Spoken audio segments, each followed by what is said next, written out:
They say to really know someone, you have to know where they're from. The Rio Grande Valley is a nice enough place, but is it home? I grew up here, went to school, fell in love, got a job here.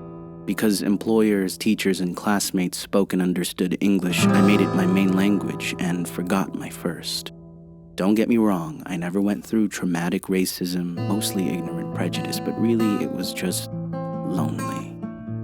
There's a big Filipino community here, for sure, but my generation kind of integrated into the culture.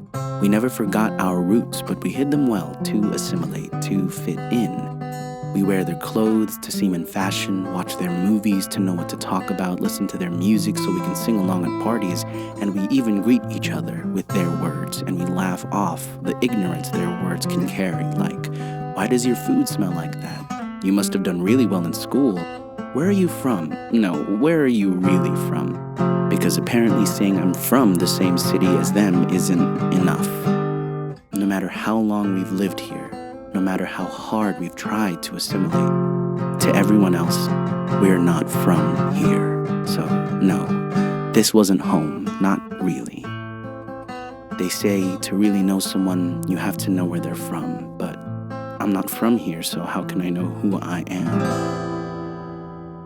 No, I was born somewhere else, somewhere beautiful. I longed for the spray of an ocean breeze, a familiar language on my tongue, the green of mountains piercing my vision, and a sunset that buries itself in your skin. In the summer of 2022, I finally returned home.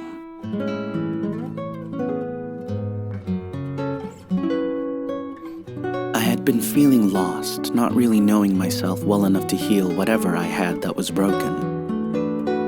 I knew that I liked making music, but I didn't know for who. I loved watching movies and writing stories, but for what audience?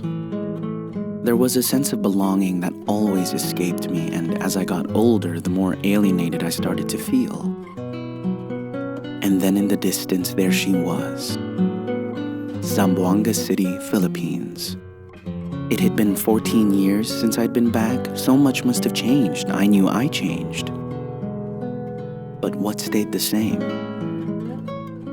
Could I find out who I am in the streets that raised me, in the people who don't know me but remember me?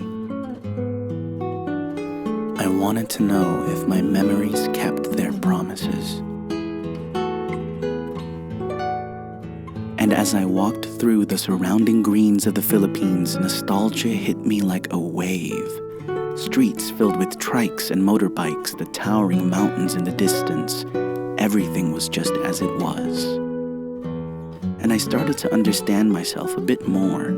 Watching my eldest cousin marry her boyfriend of over 10 years and watching my parents renew their vows reminded me that I was a true romantic at heart. It was in my blood to love deeply. Music had always been my passion, and voices singing rang throughout Zamboanga. Almost every night we did karaoke, belting out our favorite songs together. Kids were singing for their parents, and adults were giving well-meaning but blunt critiques on how to improve. I'm pretty sure this kind of criticism instilled in me a need for constant self-improvement. Self-reflection became a norm as I was often staring at beautiful scenery, and as much as I loved the lushness of the mountains, the ocean demanded my attention. The crisp, clear waters and the sunset sinking into the sea ingrained themselves in my soul. I've always had a special connection with the ocean, but I never understood why until I came home. The sea surrounded us constantly, and it always did its best to look beautiful and enchanting. But what defined me the most were the people. I was surrounded by family, friends, and a community that looked like me and shared similar experiences. My culture was their culture. I didn't need to explain any of the idiosyncrasies. There was plenty of love and laughter to be shared in the simplest moments. We all had very similar humor. I met my nieces and nephews for the first time, and they absolutely stole my heart from the moment they smiled at me. I felt a sense of community that I had never felt before, unconditional belonging. I opened up more emotionally to anyone who spoke to me. I became healthier in my worldview and stronger in the beliefs that built me. My experience returning to where I was born reinvigorated my lust for life. I was happy to be home, and it felt like home was happy to have me back. Leaving home to a place that didn't understand me completely should have broken my heart. I should have been filled with melancholy at the thought that I'd have to be apart from the places and the people that I loved and loved me back. But instead, I left the Philippines with a better understanding of who I am. My name is Padini Paulo Bruset Santiago. I am 25 years old and a Pisces. I love to smile and laugh and make stupid jokes.